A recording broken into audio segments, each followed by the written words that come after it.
Hello and welcome to the Work for Change podcast. My name is John, spelled like Gene. My name is John with a silent H, and welcome to episode 20. And it is a banger of an episode, you guys. Yeah, we've made it to 20. 20. Against what everyone else thought.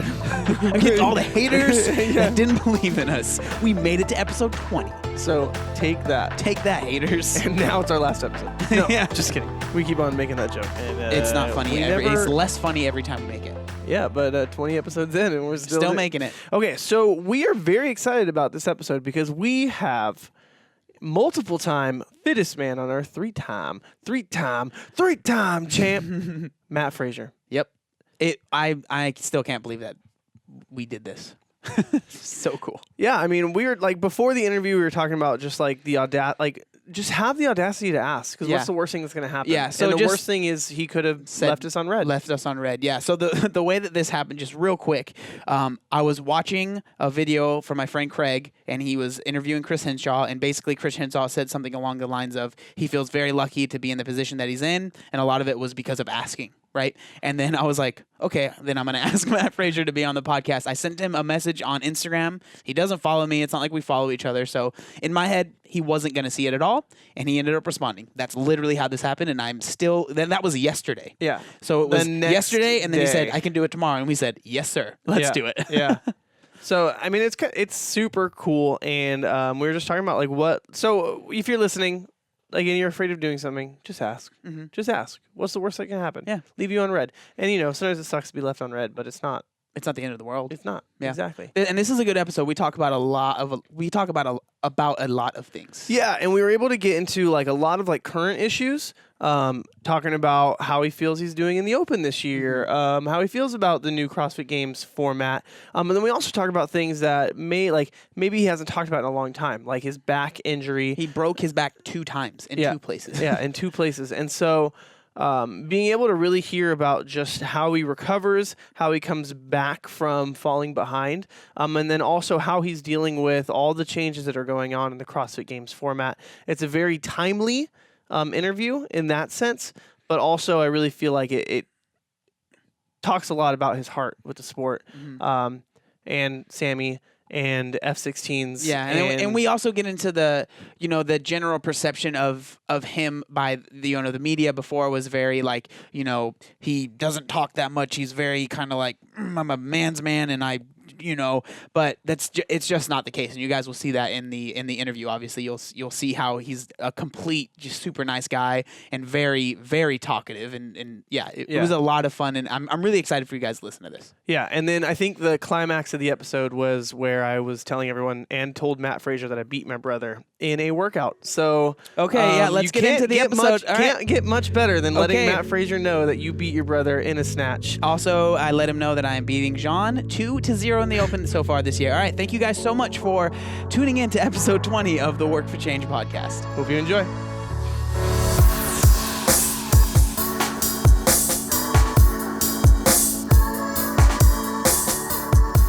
Mat Fraser, thank you so much for joining us on the Work for Change podcast. It's awesome to have you here. Yeah, thanks for having me. So do you get like tons of people messaging you asking them to be on for you to be on their podcast? Every once in a while, I've,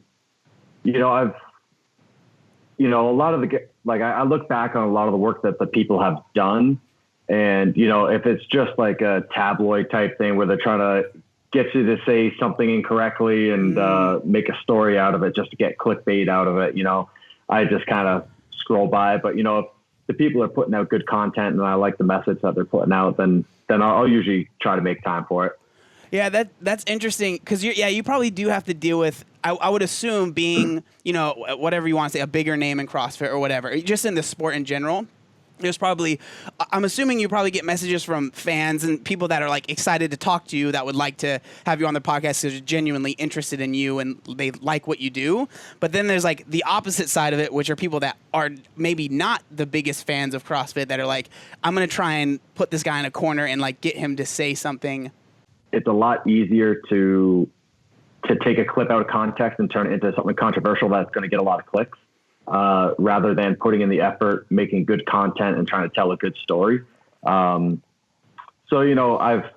I used to say yes to everything, and then I had that happen to me a couple times. And I read the article or listen to how they chopped up the interview, and I'm like, that's not what I said at all. But like, you chopped it up to make it sound like that.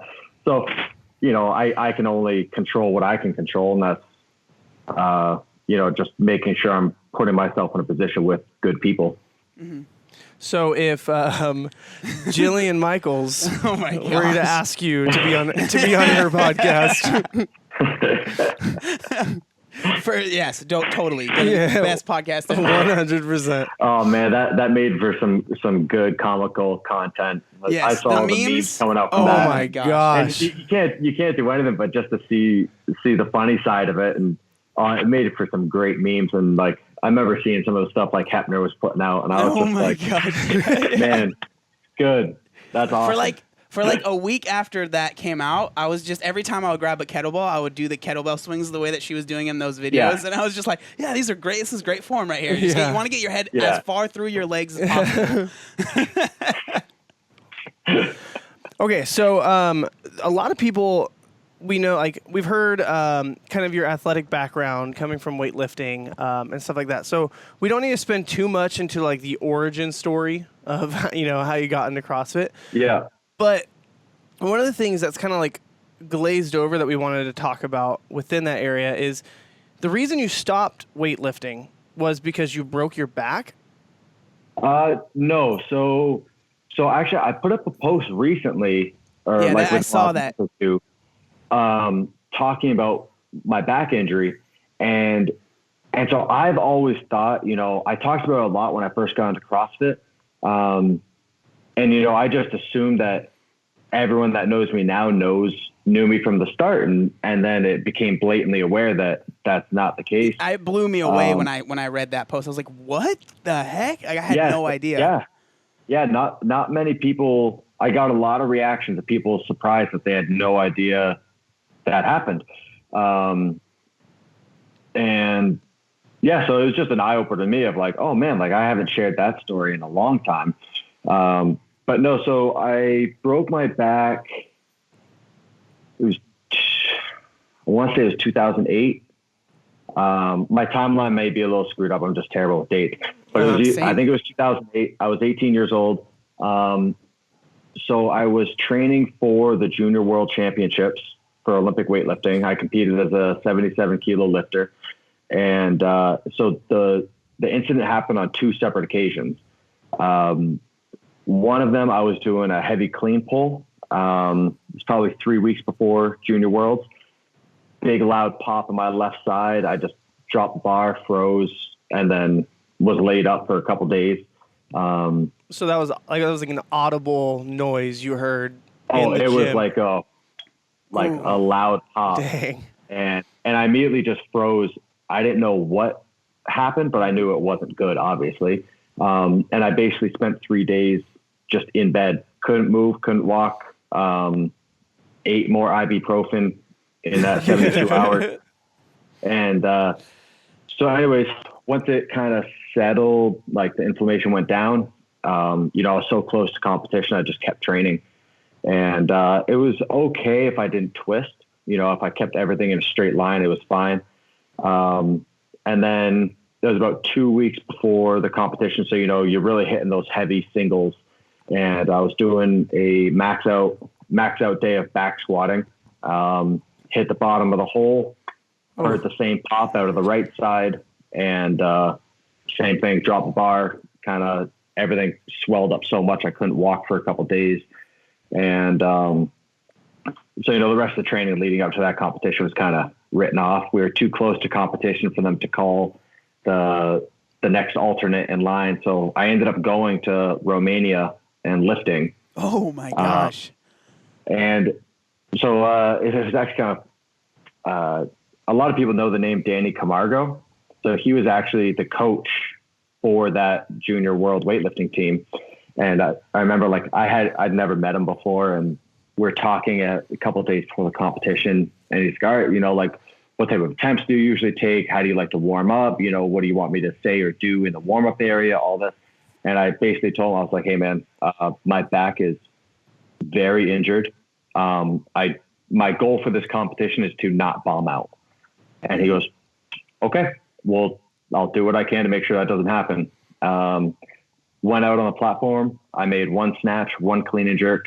And you know, it was pretty obvious at that point that something was like seriously wrong. So I got back, got some x-rays done, and then break and went from there. But anyways, the whole point of the story was I got the surgery. It was about a year of kind of coming back, rehabbing it. And then I actually lifted for about a whole nother year after that. But then that was kind of the beginning of the end, because, you know, there's just so many people just kind of wrote me off of, you know, his career's done. You'll never see him again. I'm back from this. And so I started training. I had a great training cycle for a year, but it was all out of resentment. And so training for the wrong reasons, you know, just training angry every day. And that can only last so long. Finally, I was just burnt out, and I told my coach, you know, I think I'm done. But yeah, came back from the back surgery, hit PRs, hit a 300 kilo total, which for me was a big milestone. And, but then after that, it was time to move on. It's crazy to hear that people were like writing you off as like, oh, he's done. And you were like 18 years old at that time, or like 18 or 19 years old. Yeah. So I would have been 18 years old when I got the surgery. It was like right before my 19th birthday. I got the surgery on Christmas Eve, 2018. Merry Christmas. And yeah, got the surgery. Stayed at a hotel right next to the hospital. The surgeon had like a book of rooms that were for his patients, and he would come by every day to check on the athlete or his patients. And I was there for a week, went home for, I think, 2 weeks to kind of recoup. And then I moved to Michigan, you know, still like in a full torso brace. You know, I remember like going to class, I wasn't able to carry a backpack or anything. Wow. So I would like walk to class. Before I'd leave, I would take like 3 or 4 sheets of paper and fold them up, put them in my pocket, and have one pen, and just like try to walk to class without slipping on the ice, because I was still in a full torso brace. So, you know, it wasn't the best road to recovery, you know, definitely put me into a bad spot mentally, but, you know, it is what it is. It put me to where I am today. So I wouldn't take it back. It's got to be so difficult, like knowing that you're like, you know, that you are a capable athlete. And then when you get to a point where you can't even like put a backpack on without pain, you know what I mean? Like just the total like dichotomy of like frustration that would feel of like, come on, body. Yeah. And, you know, at 18, you know, I didn't have any life experience. I didn't know how to overcome a big obstacle like that. So, you know, it just put me into a hole. But, you know, silver lining, looking back at it years later, you know, I'm so thankful that happened, because it taught me that valuable life lesson of like, okay, like A, listening to your body, B, when you're in the worst place imaginable, you know, I'm looking at my goal for the last 10 years has been to go to the Olympics. And this was going to be my path to get there. And then that in an instant was just stripped away. Yeah. And in the moment, it's like, there's no coming back from this. Like my life is over. Everything I've worked for is over. Now, when I'm dealt a hand like that, it's like, okay, this sucks, but it will lead to something good. Mm-hmm. I will find the silver lining, whether it's tomorrow, a month from now, a year from now, I will find the silver lining in this situation. So, you know, in the long run, yeah, I would never take that situation back in a million years. Something that we've talked about on the podcast a lot is like what you place your identity in. And for a lot of people, like it's really easy when you're good at something to like place your identity in that, right? Like you put your identity in, I'm a very good weightlifter, I'm capable.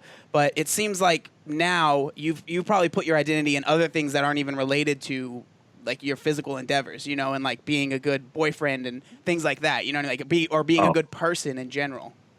100%, you know, and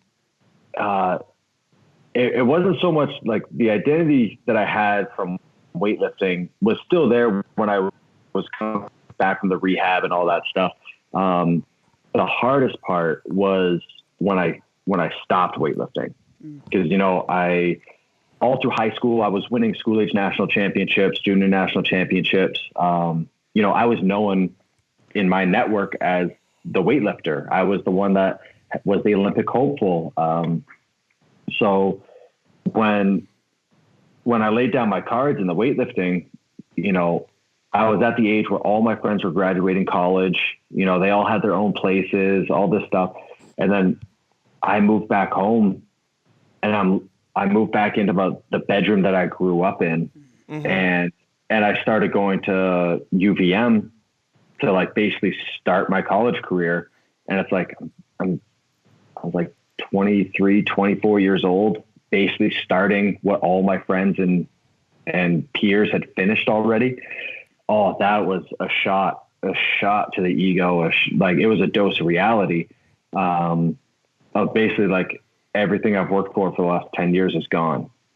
And now I'm starting over. Like I'm this washed up athlete that's living back at my parents' house. And you know, that was tough. That was tougher than any rehab that I had. And then on top of it, I went from training 2-3 times a day for the last 10 years to nothing. So now not only am I in this terrible place mentally, but I'm also have a lot more free time to think about it. Yeah.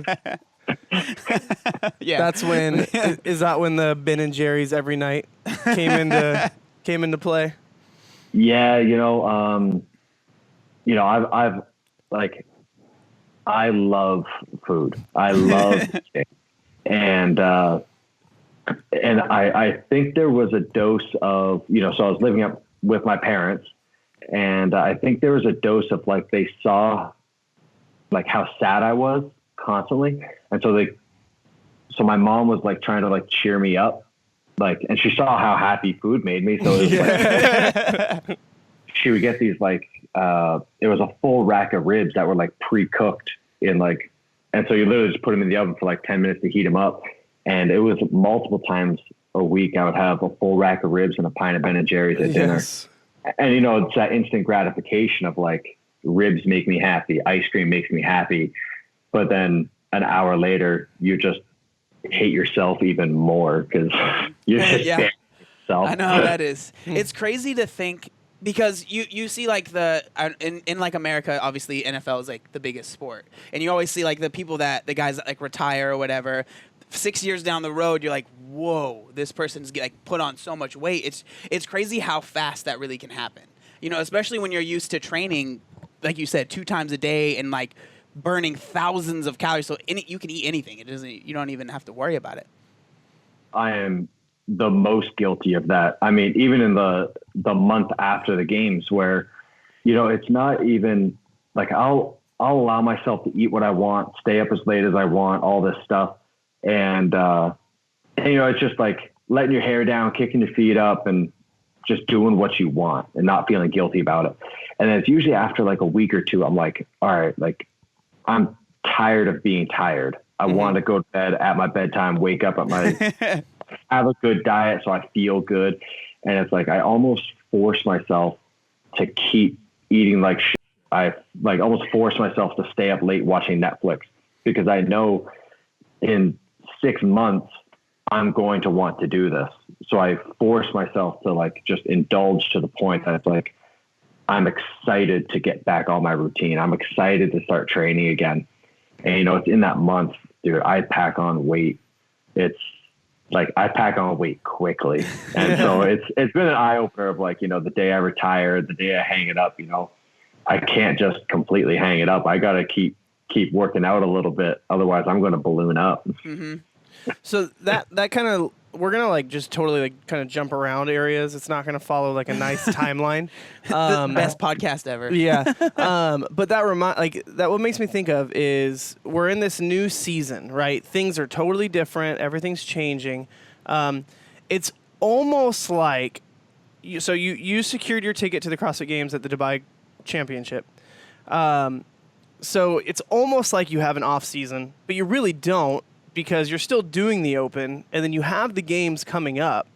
So it's like, where does your mind, like, where do you want to kind of sit as far as like, you're not in the month after the games, you will have your ticket, but you don't want to like start ramping up for the games right now. Like, where does that kind of sit, like training wise? Yeah, the whole new format definitely changed up the whole off season thing. I did my best to stick to what I've done in the past as much as I could. So, the month after the games, I took a month completely off, without, I didn't go to the gym. I didn't do anything fitness related. I literally just picked up the hobbies that I wanted to pursue. Luckily for me, Dubai went well. So, I have that emergency plan that, if the open doesn't go well or something goes wrong, I can fall back on that invite from Dubai. But at the same time, I'm not 100% sure of like the ranking going into the games. Mm-hmm. If, I've heard a couple different things of like the top 20 gets priority, then national champions, and then the invite. And, we don't know the format. So I'm always planning for the worst case scenario of you show up and say there's 140 or 180 athletes, individuals.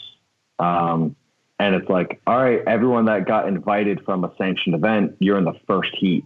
And then all the rest of the athletes are going to go after you, and they know your time. They know what they have to beat. Yeah. So it's nice knowing that I have that invite, worst case scenario, I'm still there and I'm in the first heat or whatever.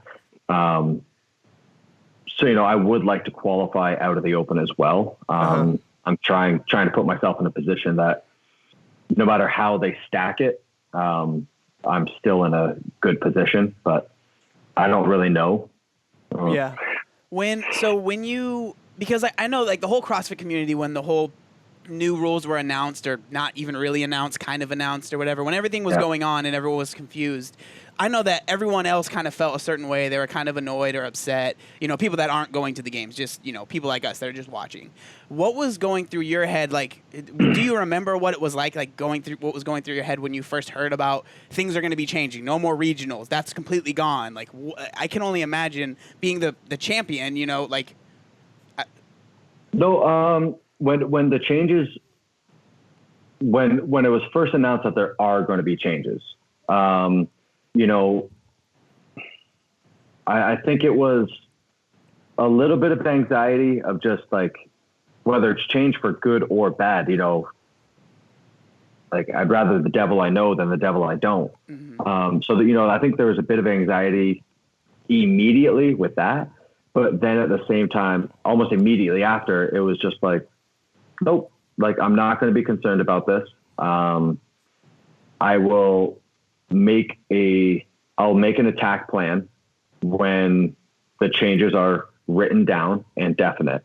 The rumor mill can spew things 100 different ways. And so it's just like, no, I'm not even going to concern myself about this until I see something in writing and something's definite. And then I'll figure out what I'm going to do, the best route for myself, whether that's compete early, compete late, do the open, or whatever it is. And so I literally just kind of backed away from it, put earplugs in, and was like, I'll find out when everyone else finds out, and then I'll make an attack plan from there. But then also just the part that knowing like, all right, these changes aren't just happening for me. They're happening to everyone the same. So why am I worried about this? Like, it's different from what I know, but everyone's dealing with it. So why be concerned about it? We're all in the same boat. So when the changes finally got put into place, I sat down with Sammy and my manager O'Keefe, and we just kind of went through the timeline of like, okay, if I compete here, when am I going to take some time off? When am I going to do this? And, we put together an attack plan that I think is solid. And so far it's been so good. So yeah, just kind of rolling with it. Mm-hmm. So was for you when you saw that, okay, we can make it to the games if you win a sanctioned event, right? Was that kind of in your head was like, that's what I want to do first. I think that's the best the best like attack plan, or were you kind of thinking? I forget exactly what. If it was announced at the same time, if it was like you can win a sanctioned event or be top 20 in the open, I'm not completely sure. But was that like, I want to win a sanctioned event and get my ticket there? I think something, I want to say we didn't know about the open quite yet. Yeah, I think you're right. I think when I agreed and signed up to do Dubai, the part about the open wasn't released yet. I think before I got to Dubai, maybe they had said something about it. Mm-hmm. Well, I'm not 100% sure of the timeline. But the whole purpose of doing Dubai was just the fact that it was the first opportunity to qualify. Oh, yeah. I wanted to give myself as big of a window as possible because I know how quickly and unexpected an injury can happen. Yeah. So, I'm going into Dubai like, okay, if I twist my ankle and can't compete in the desert run, well, then the competition is over for the most part. And then I want to say I had 5 other competitions lined up. Wow. That I knew I would be allowed to compete at, and it fit my schedule. And yeah, so going into Dubai, I had those trips lined up for where I was going to be competing if they didn't go well. And, well, that was the question I wanted to ask you.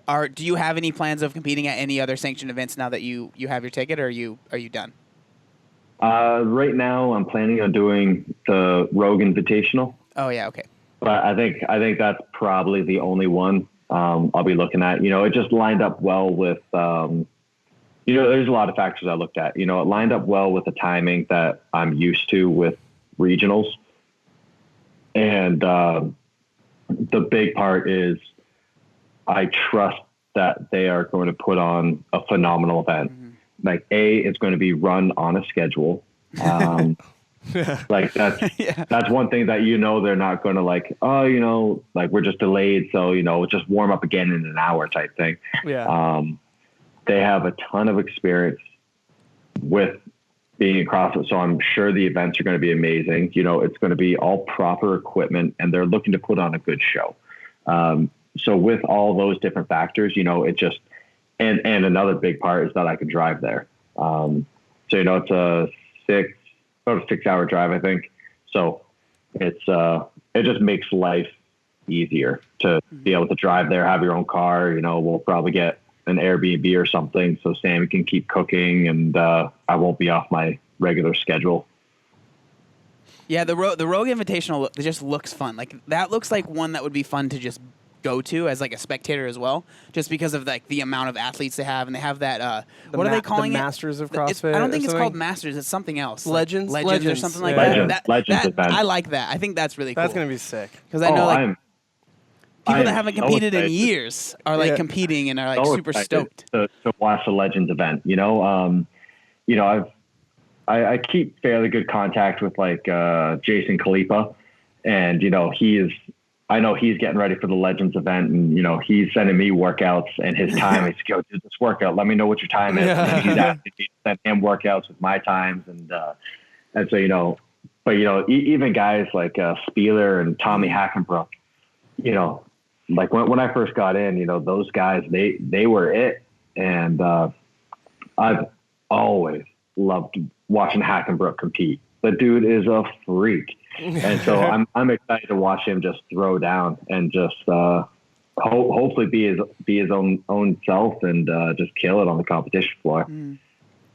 So before we started recording, I told you that we've actually we met once, actually at your house, randomly enough.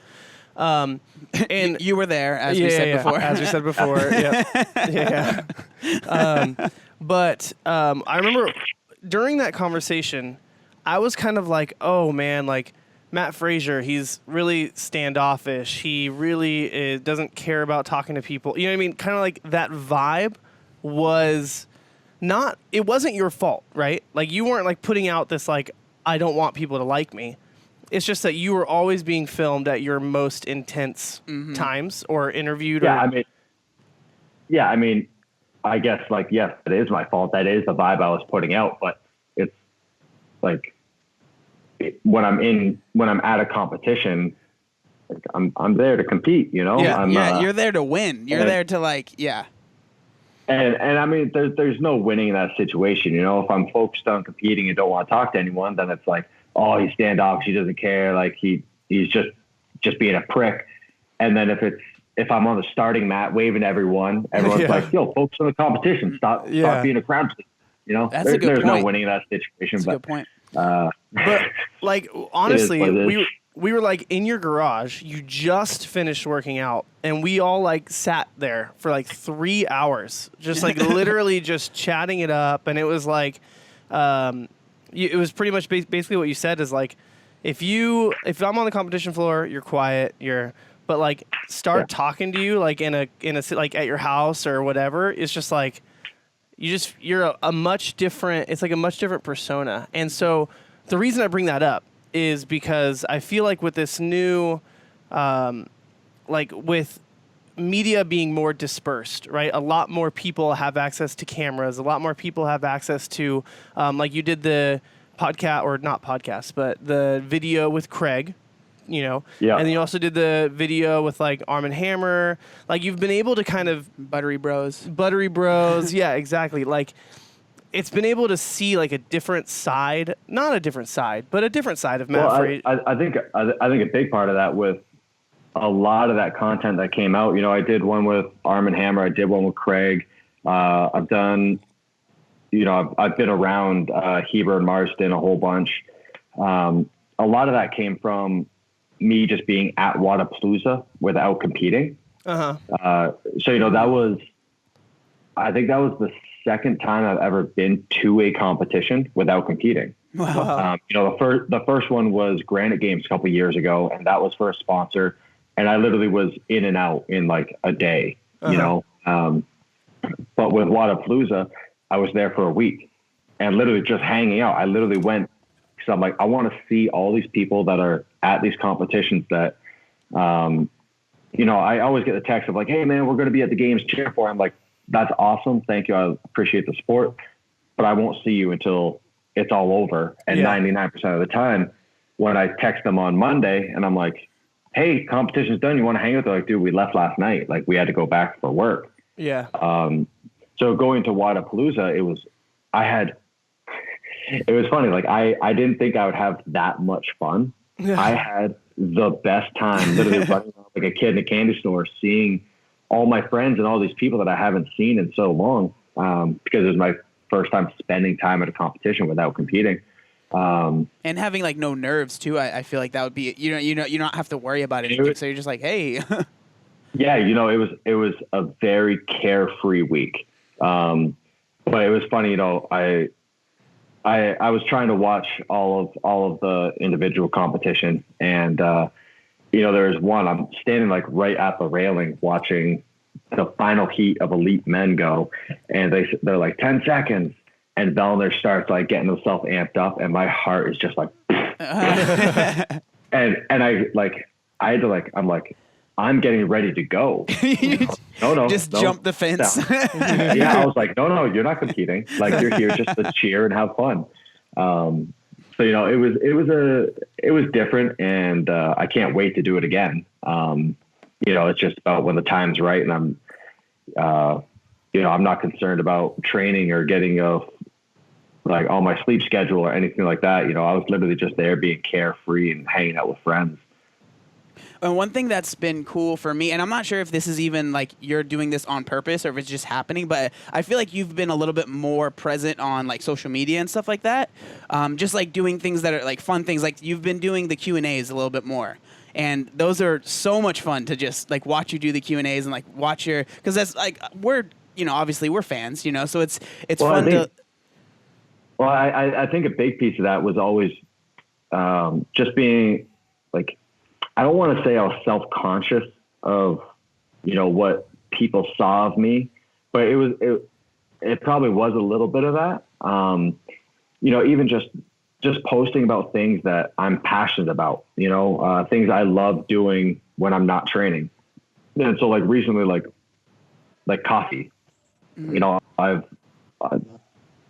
feet and I learning the science or the techniques behind like making espresso. I had no idea how much there was involved in it. And before it was like, I would have like a picture of my coffee set up or like, you know, and something that I love, I'm passionate about. And like, it's something I love talking about with someone, you know, and feel like, oh, you know, it's looking at getting into this, you know, what type of machine do you have? What beans do you use? All this. And it was literally something that like, I would have like a post ready to put up.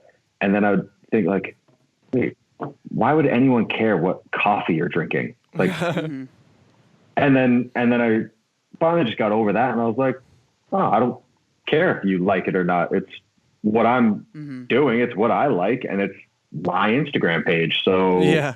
you're going to see it.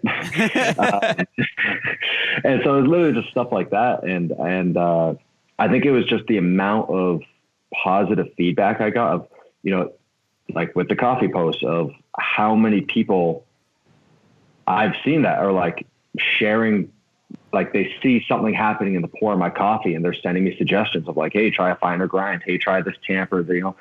And it's literally just connected me to this whole new network of people. And, you know, it's the same thing with like me when I go shooting. You know, I love sharing that hobby with people. I love taking people to the gun range with me and showing them what I'm passionate about. And it's amazing how many messages I get of, oh, you know, I have that same pistol and like, it's my favorite, or, you know, oh, if you like that one, you'll love this one, and just stuff like that, you know? And that's one of the coolest things about having, you know, like a large following or whatever, having a lot of people that are following you. Pretty much anything you're interested in, there's going to be a good amount of people that are also interested in it and probably know a lot more, you know, that can like help you. It's unreal the amount of people I've gotten connected with, you know, and like in the coffee industry, just how many people are like that are a professional in that field, and they see something happening on my video and they want to reach out and help. They want to see me succeed at what I'm trying to do.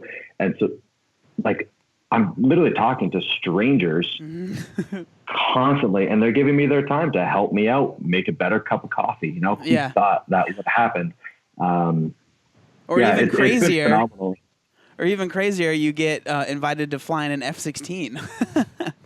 Dude, right? Can you tell us about that? Because I'm very interested in what that was like. Yeah, you know, it was. We were flying back from our USO tour, so it was like a 10-hour flight. It's the first time I've ever done one of those Ask Me Anything, you know.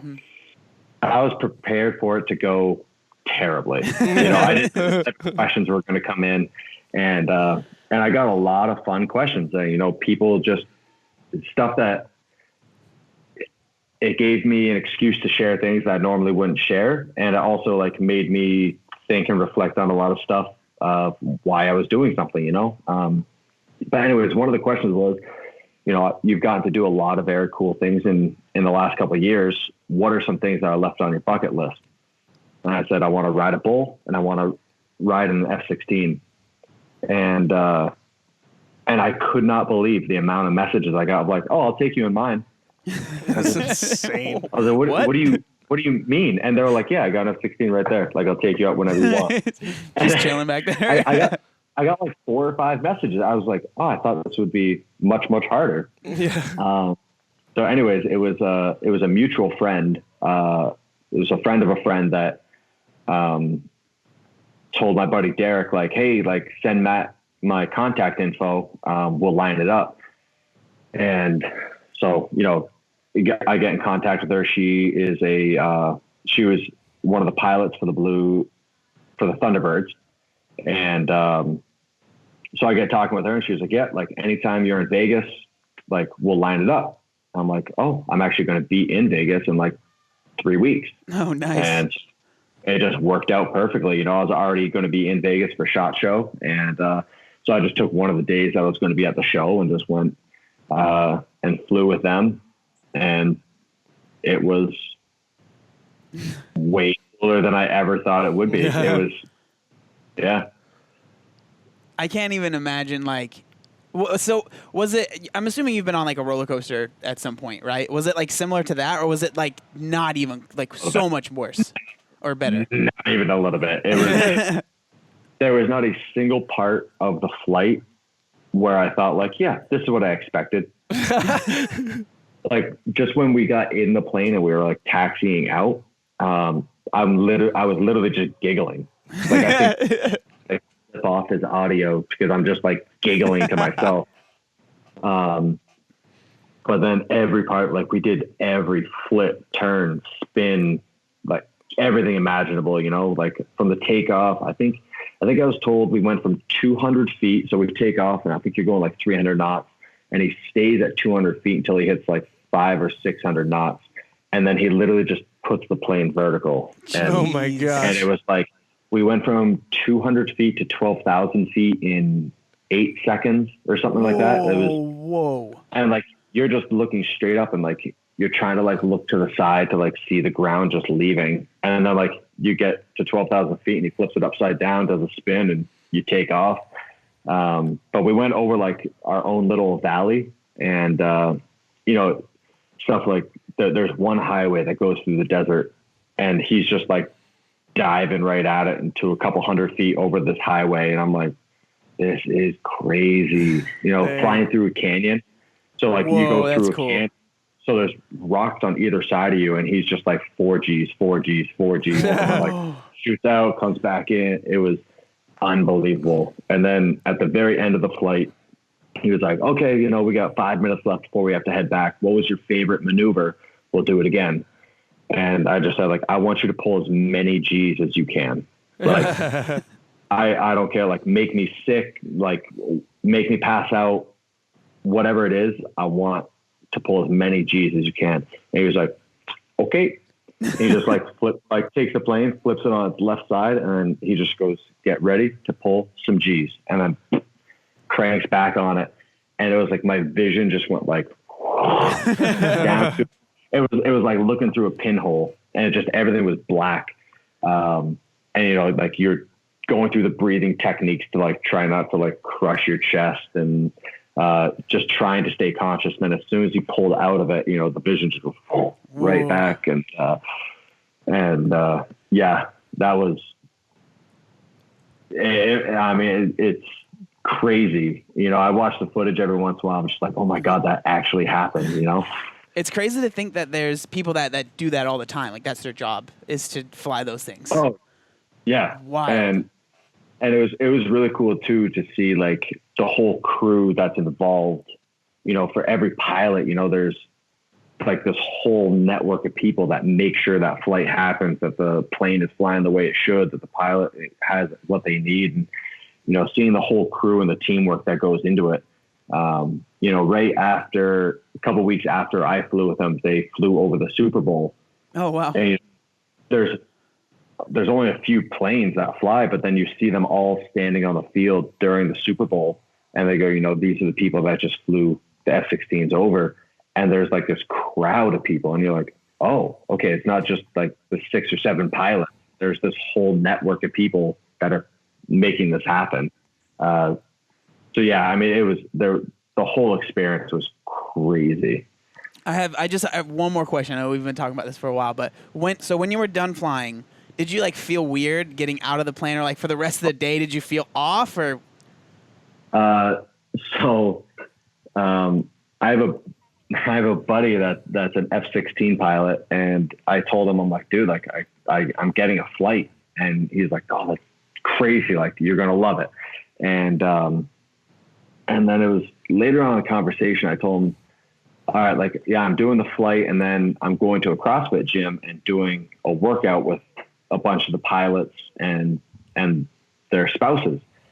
And he was like, what are you, an idiot? He was like, you're not going to work out after you fly. He was telling me, he goes, no, like you're going to go to bed after. You're going to be sick. Like your legs are going to be jello. You're not going to do anything. And immediately I was like, I'm going to work out. So it was like after the flight, I felt like, you ever seen like a Great Dane puppy where like they don't know how to like use their limbs yet? So like my legs kind of like were floppy and I was a little bit uncoordinated, but I was like, okay, you know, after like 20, 30 minutes, you know, I started feeling better and better and better. So from the like In-N-Out Burger, crushed 2 double doubles, Nice. went to the gym, did a full like 30 or 40 minute EMOM with all the people. And the whole time I'm sending my buddy videos of like, yo, you said I was going to be sick. Yo, I'm crushing burgers right now. Oh, you said I wouldn't be able to work out. Yeah, I'm hitting a 40-minute EMOM. Yeah, and you still beat it. You still beat everyone.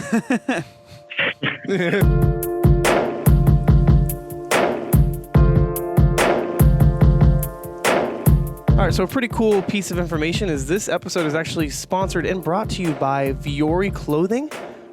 This is a sponsor that we're really excited about.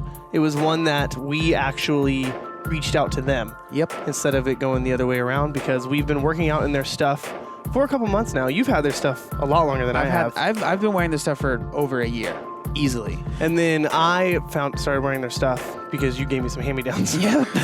That's usually how it works. Yeah, so I was actually at a store here. It's local to San Diego. It's called San Diego, and they carry some of their stuff. So I was like, oh, this stuff looks cool. And then I found out that it was like athleisure kind of wear. And yeah, so then I started wearing it, and I really liked it. Yeah, for me, when I put them on, I was like, absolutely, like, they're their most comfortable, like, pants. Like The Pronto Performance pant is our favorite. The Ponto Performance pant is for sure, like, super comfortable. I think you called it the Pronto. I think is that what it's called? No. Oh, well, whatever. The Ponto Performance is legitimately, it's not like a fake synthetic material. Like, it feels like real, like cotton or whatever, like it feels real, but it's like super breathable, super comfortable. Mm-hmm. So when we were wearing them, we've been working out in them, we were like, you know what, let's just reach out to them, let's just see what happens. And they were willing to spell out this one. So Viore, it's spelled V-U-O-R-I. Mm-hmm. V-U-O-R-I. So like, they're a new perspective on performance apparel. It's perfect if you're sick and tired of traditional workout gear. I am so sick of workout clothes, including lime green. Yeah, it's not them, like, it's not like super crazy colors. It's very muted. A lot of their stuff is like inspired by nature. So the colors aren't going to be like bright orange or bright yellow, so. Yeah, and it's incredibly versatile. It can be used just for any activity like running, cross training, spinning, yoga, but it's also super cool to go and hike your couch. You know what I mean? So we use it for CrossFit and sitting on the couch. That's what we do. Like literally and doing podcasts. So. Yeah. So, just want to throw it out to you guys there. Since they're willing to sponsor this episode, it's actually really cool. If you want to try this new athletic gear for yourself, Viore is offering listeners a special offer. Go to VioreClothing.com and enter the code CHANGE25 at checkout, and you get 25% off your purchase. Ooh. Which, when they sent us that, yeah, it's pretty good. 25% off? Like, that's like you go into a store when they're like closing, and it's like, oh, 25% off. Like, so that was pretty cool. Again, go to VioreClothing.com, enter the code CHANGE25 at checkout, and you get 25% off your purchase. And again, if you want to know how to spell that, V-U-O-R-I. Yep, and we appreciate it. O-R-I. Clothing.com. How do you spell clothing? C-L. No, don't do that. But yeah, we appreciate it. If you guys do purchase, it helps us out. And the podcast gets better because of it. And if you're wearing it, tag them. Yep. And tag us.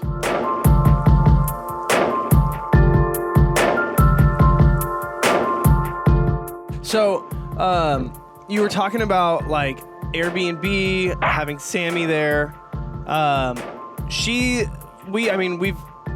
We know, but a lot of people who don't know, like runs the Feeding the Frazier Instagram. Yeah, like that's her baby. Yeah. And this is literally like 100% hobby, right? Like there's no chef experience or anything. It's just she just loves or. No, so yeah, she has no like professional training or anything like that. She started going to like some like trips to like farms and stuff to try to learn, because like once we move back to Vermont, we have a small farm there, so I'm sure she'll get into like growing some of her own veggies or having her own chickens, simple stuff like that. But it literally just started as a hobby, she was posting a lot of her recipes and stuff to her personal Instagram page. And then she realized like, oh man, my personal Instagram page like has no pictures of me with like friends or family. I should make a separate page. And a big part of it too was purely just as like her own recipe book, you know, instead of having a binder with all this stuff, she's like, it's easier to flip through and find a picture of it rather than the name of it. Yeah. So a lot of it was just started as her own like modern day recipe book. And you know, it was kind of easy to work with because, you know, it's like the number one question I get is like, you know, what's your diet like? Of you know, course. what do you do? Do you count macros? Are you zone? Are you like paleo? What? And I just literally, I'm like, go to Feeding the Frasers. You know, that's my diet. And, so it was just natural. It was easy. And, yeah, it kind of blew up more than I think either of us were expecting. Mm-hmm. It's really cool seeing. I mean, just the aesthetics of the page. I mean, she just does a really good job of like the pictures obviously look good, and I'm sure the food. I've obviously never tasted it, but it looks like it tastes just amazing. And what I think is cool is how she puts it's like you said, it's like a recipe book. So when you swipe, you can see all the steps that she took of how to make the exact thing. So I think that's really cool too. So it's not just like look at what I made. It's like here you can make it too if you want. Yeah, you know the whole thing with the stool. Started, she made something and wanted to send a picture of it to her sister-in-law. And I think we're having a Thanksgiving dinner, and it was like, so the whole like island was full of dishes already. The table was full. And so she literally like just had to put something on the stool as a spot to set something down. And so she took a picture of her toes were in it by accident. And then I think they just started sending pictures back and forth to each other, like in that format of like kind of just your toes poking into it. Yeah, you know, it just kind of, I think it works so well because it's organic. It's real. That's actually what I'm eating.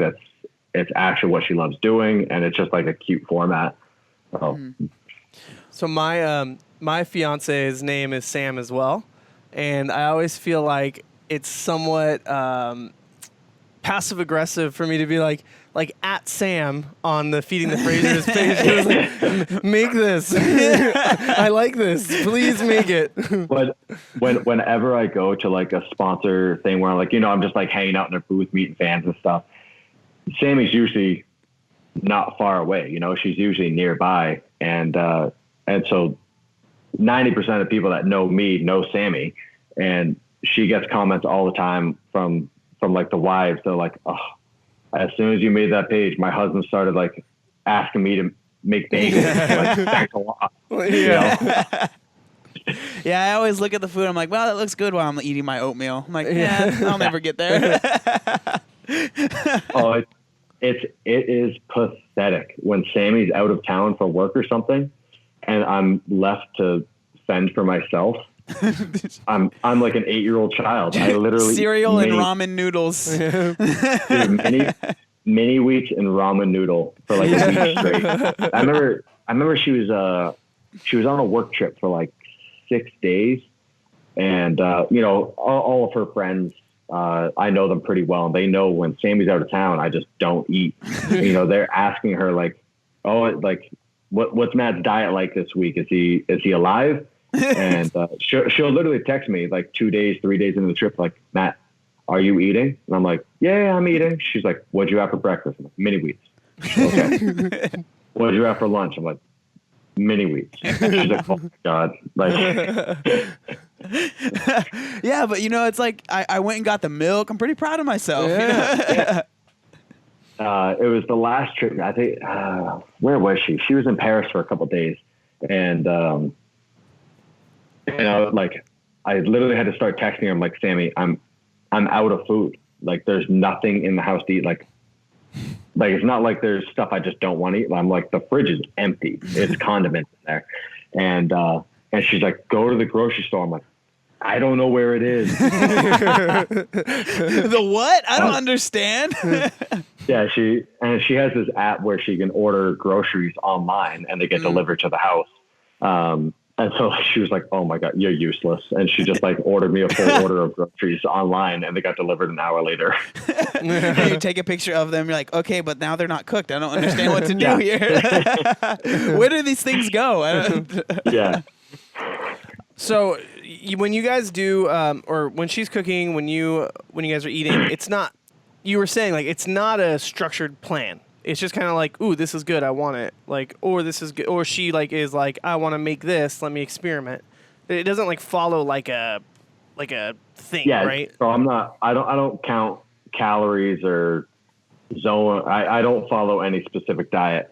You know, you know when food is good for you, not good for you, for the most part. You know, like I don't eat potato chips. I don't eat candy bars or soda or anything. Like you cut out the obvious things, and then most of my meals are just like a meat, a veggie, and rice.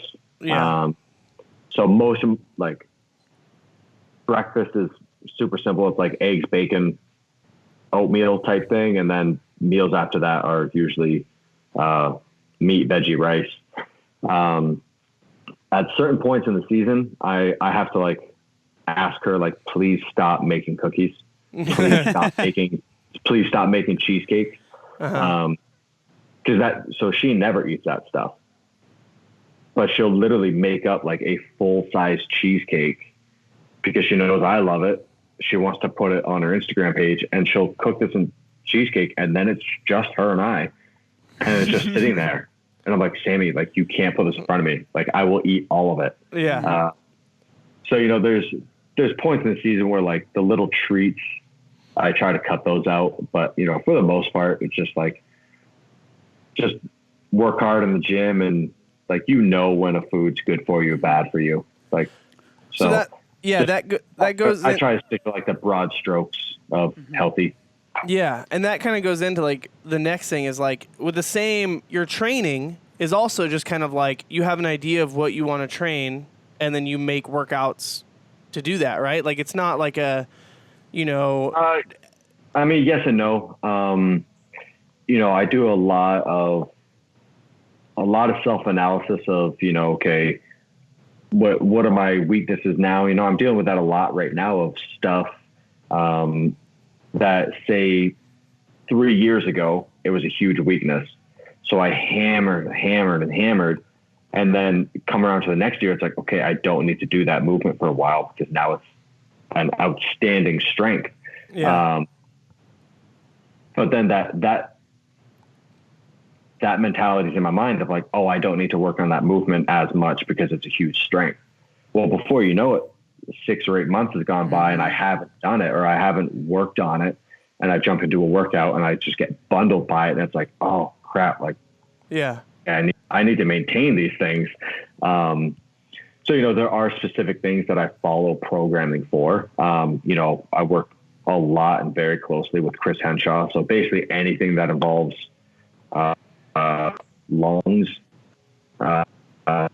with all, with my weightlifting background, you know, I have enough of an idea how to maintain or make progressions in the list that I need to make progressions in. And then even when I don't, you know, I reach out to someone and they'll write me a program. But in terms of like the generic, like Metcons and workouts, you know, for a long time I was with Bergeron and he took care of that. And then for the last year I've been on my own, and now just training with Tia. I just jump in on a lot of her stuff. I love Shane's style of programming. It's good. It's smart. It gets the point done. So I've just been kind of sticking close to those two for the last couple of months. And I've really, really been liking the results from it. Well, that actually brings in something that I want to talk about, because I always I'm kind of like a troll on Instagram. I just like to comment things. They're never mean things, but like I'll see Tia will post a picture with you and like a bunch of other games athletes, and I'll just comment like, well, thanks a lot for breaking the internet today. I guess I won't be using it anymore. So I just kind of want to know, what was it like going from, you were at Vermont before, right? You were pretty much always training on your own, and now you're actually able to train with people. Has that been like something that's been a huge game changer for you, or did you already kind of have that, I'm going to train hard regardless? So, I mean, it depends at what point in the season, so it was actually this year I was in Vermont, and I was planning on staying in Vermont for about another month until coming back to Cookeville. And, I'm coming off a month of doing nothing and going into the gym and just having a really, really hard time with kind of putting down the pedal, being comfortable, being uncomfortable. And I was just kind of at a dead end road. I didn't really know what to do.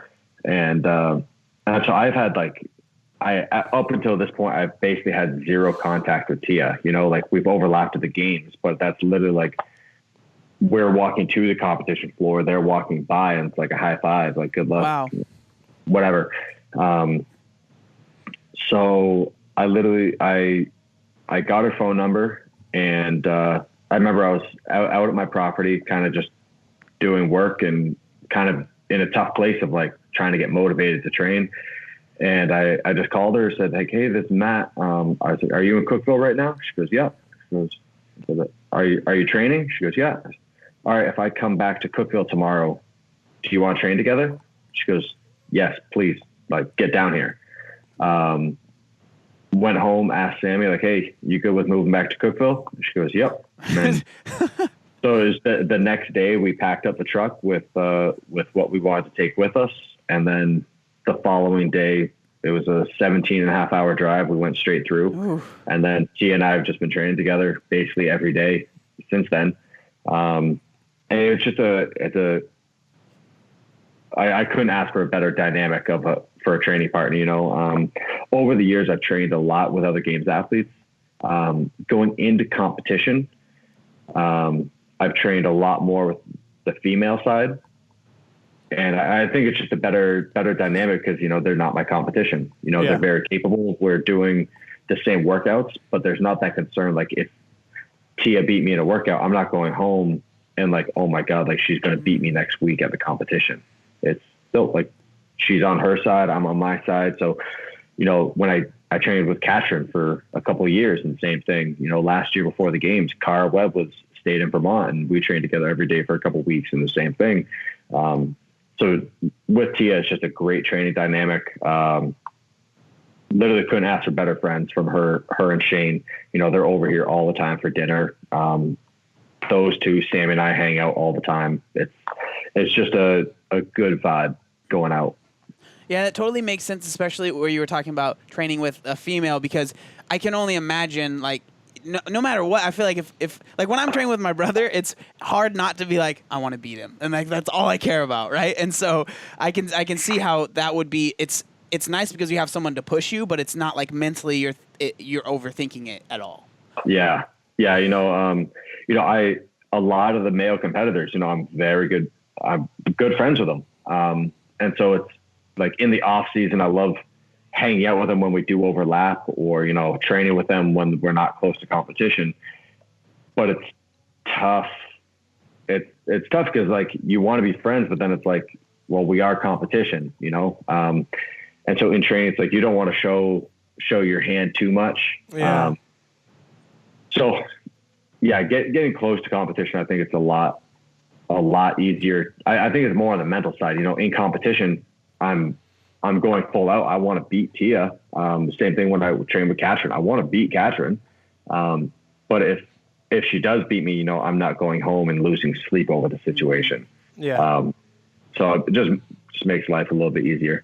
No, it's good because yesterday we had a workout. Oh my gosh, here we go. And it's snatches, and I suck at snatches typically all the time, and I'm trying to work on them. But you need to say the exact text you sent me. No, I don't. Yeah, you do. You do. Basically, I beat him in a snatch workout. I was very. It wasn't a snatch workout. I got a heavier snatch than you, and I beat you in the workout. I did the workout first, okay, and he knew my number. And I was going light, my lower back was a little tight. That right there. If you go into the workout knowing the other person's score, it's tenfold easier to beat. Told you. That's 100% 100% of the time. So he beat me Like, by 5 pounds. No, I didn't know your weight. Whatever. And then the coach, Okay. the coach was like, "Are you trying to beat your brother?" And I'm like, "What?" He's never beat me in a snatch ever. So, needless to say, I beat him. I take a screenshot. I send him a text with a couple Expletives. Yeah, just basically like take that. And I was just like, I just replied. I was like, "That's aggressive." Like, jeez, man. that escalated quickly. Yeah, I was just like, gee, I was gonna text him something nice, like, "Good job, bro." No, he like, literally was like, Yeah. good job on the workout, blah blah. And I'm just on the totally opposite end, like, because he beat "Dang me. that He beat. loser." So it was like the strength part was like snatches with whatever. It was like a snatch complex, and then the workout had like a ring muscle ups, which he's better than I am at, right? So I was like, he's gonna beat me in the workout. He did. So I was like, "Good job on the workout." And he wasn't even humble. He was just like, "Yeah, I know. I totally beat you." And then he goes, "Yeah, I'm surprised at the time you got. You did okay." And I was just like, "Really, man? You can't like." I love that dynamic in the gym and for me, it has to be like with a close friend where I'm like, okay, you're not like covering this up with a chuckle at the end. Like there's some like actual meaningful, hurtful stuff behind this. Mm-hmm. I mean, I have one friend. It was,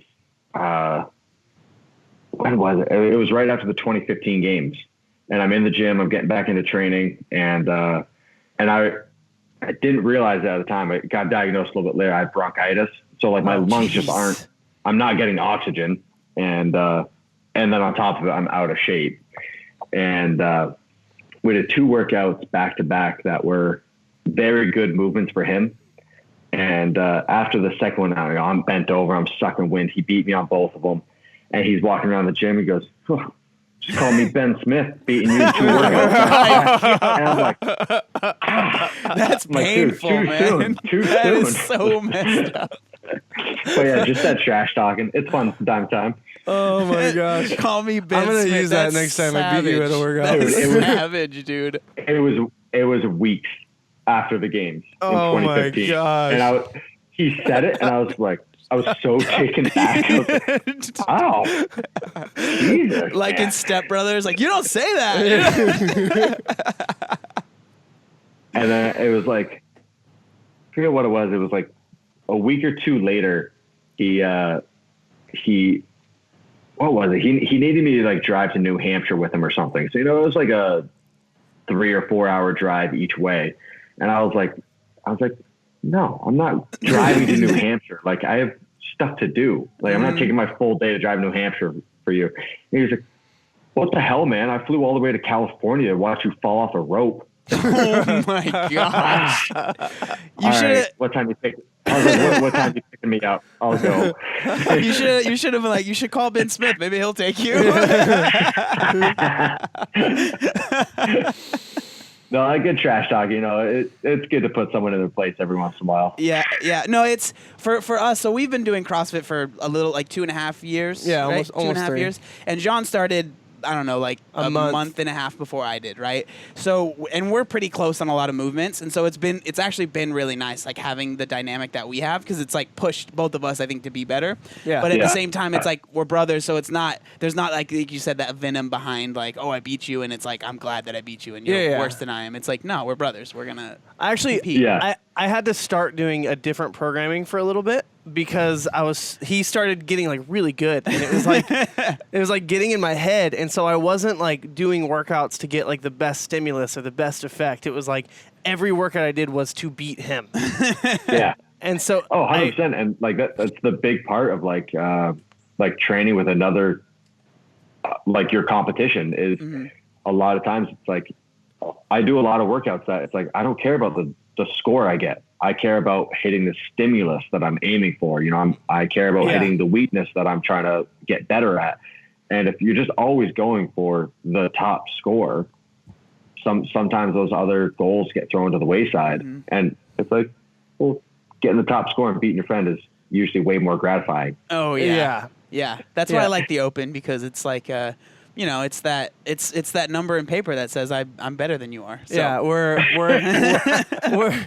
in the middle of a open competition right now, and so far it's so I'm the younger brother, so obviously it's even harder, right? So far it's 2-0 him. even though we got the same score. Yeah. 0.2, but he had a better tie break. Yeah, I did. Yep. I was there to push it. So John did 19.2 the first time, didn't get to the third bar. And I was like, absolutely. You only missed about how many? 2 cleans? Like 3 cleans, yeah. And I was like, that's unacceptable. Like, you are going to get Yeah, to the you're third going bar. to get it. But at yeah. the same time, I only got 1 rep at 225. So I was like, I want him to get to the third bar, but I don't want him to get there faster than me, and I definitely don't want him to get more reps than I did. know. But it all worked out for the good. Like we both ended up getting to the third bar. That's all that we wanted. So Yeah. Yeah, you know, Matt, right? How difficult that yeah, third ooh, bar that is. third bar was tough. It was funny. I was setting up for that workout, and so we're at Rogue headquarters, so CrossFit Columbus, and so Dan Bailey is the coach there, and he's walking by, and I had 275 loaded up, and I'm warming up for the workout, and I'm starting to think, I was like, when was the last time I cleaned this? I don't know. Like, hasn't been since the games. Wow. And I turned to Dan. I was like, "Oh, Dan, you want to see a post games PR?" And he's like, "What are you talking about?" And I cleaned it, and I dropped it. And I went, that was the most I've cleaned since the games. And the look on his face of like, why would you not clean it in months? And I was like, I don't know, I forgot. Like, we're supposed to do those. I forgot. It was like he was like personally offended that he was like, "Wait, you've been capable of it and you haven't done it?" I'm like, "No, dude, I totally forgot about cleans." Like, That's awesome. You did 16. You did it in 16 as well, right? yes, yeah. You did. Do you remember what your time was then? So I looked it up once the workout was released, and I was like, I have no idea how I attacked this last year. Like, if I did touch and go, or if I did singles, or how I broke the toe to bar. I have no memory of this workout.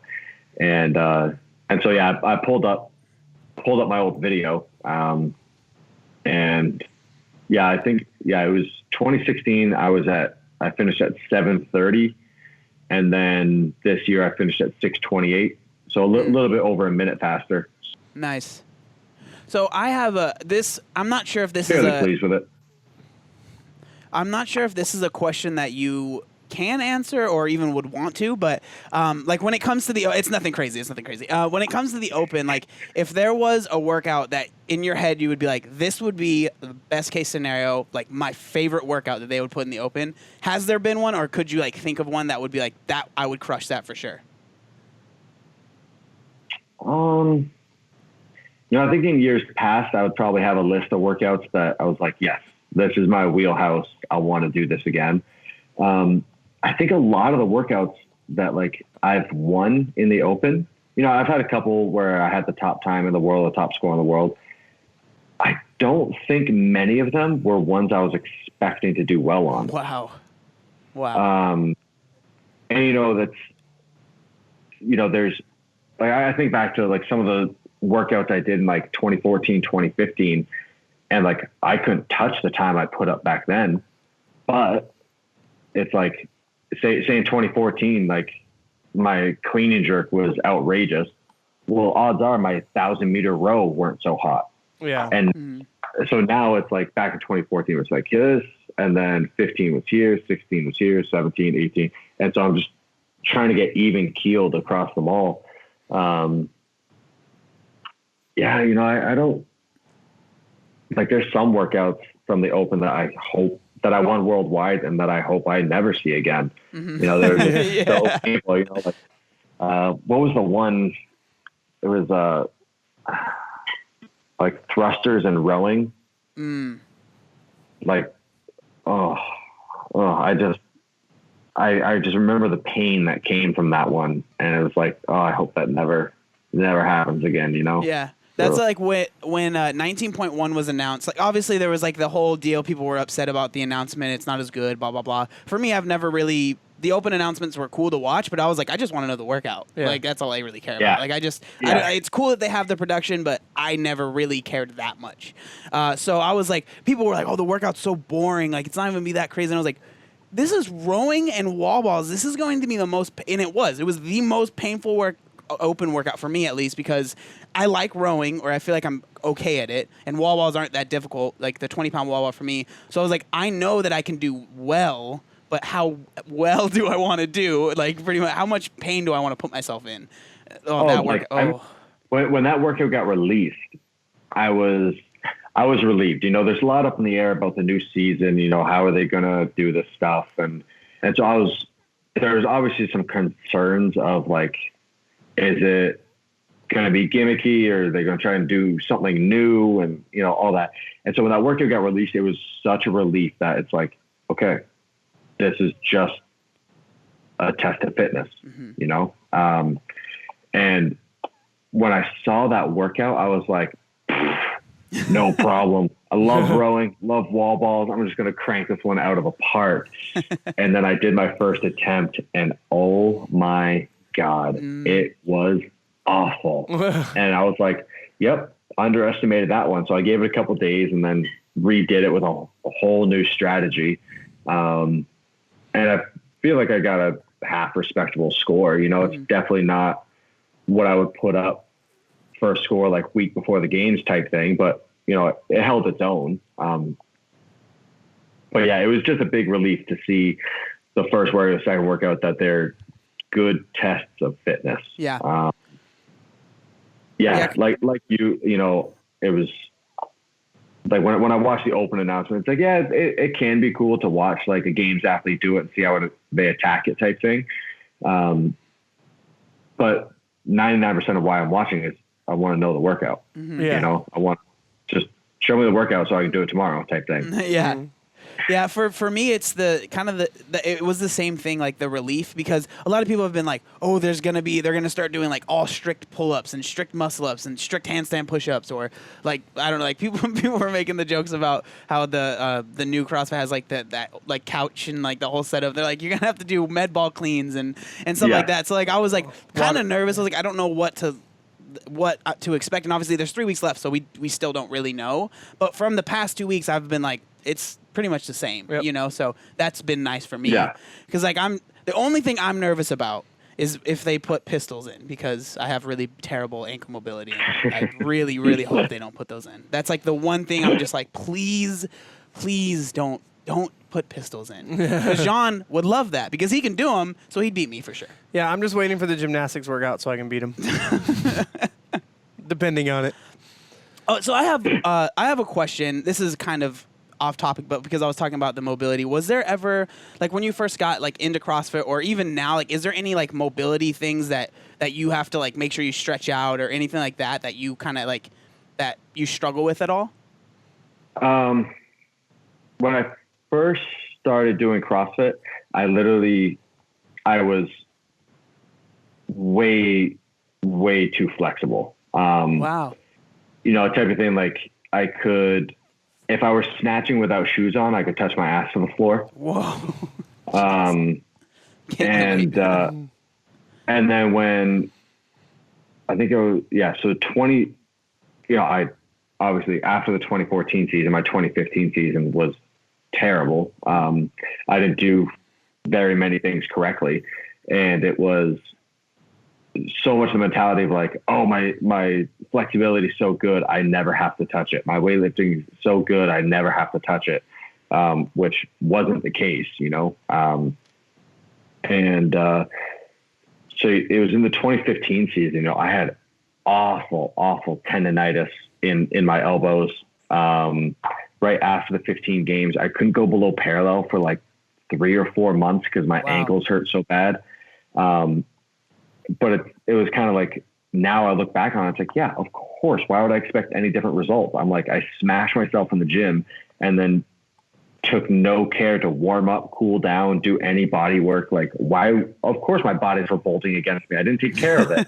Yeah. And so now I try to have like a more even keeled, like doing body work before there's a problem, so even when something's not bugging me, I'm just doing a bit of maintenance work. I do a lot of prehab stuff, a lot of warm up, and just a lot of trying to learn how to move correctly, So yeah, like that stuff's always there. And, it's the stuff that doesn't get shown too often because I'm sitting there stretching for hour number 2 in front of the TV. And I'm like, no one wants to see this. Yeah. This entertaining, you know. Yeah. Cool, dude. Well, I think we're gonna, call it here, but just want to say, like, thank you so much for spending time with us and being on this fun, podcast. Man. Yeah, this has been like fun. a lot of fun. Absolutely. Yeah. Yeah. So if there's anything in the future you guys want to like just shoot the shit, just shoot me a text, and I usually try to be good about responding, but week before competition, don't expect a response. Yeah. do No, not so- just so like we're gonna at the contact games, you hey, in August. I hope that's okay. Yeah. just All like, right, Friday after competition, you want to do a podcast? just super random stuff. Just like, hey Matt, just sitting here about to eat some pizza, and I thought to myself, what's your favorite pizza? Could you let me know? Just literally day 2 of the games, texting me. All you get it back That's is funny. leave me alone. Delete my number now. But I 100% agree with you on the pepperoni pizza. So Oh man. yeah. Okay, but yeah, thank you so much. Have a good one. Yeah. Thank you guys. Talk to you again soon. Yeah, see you, man. Peace out.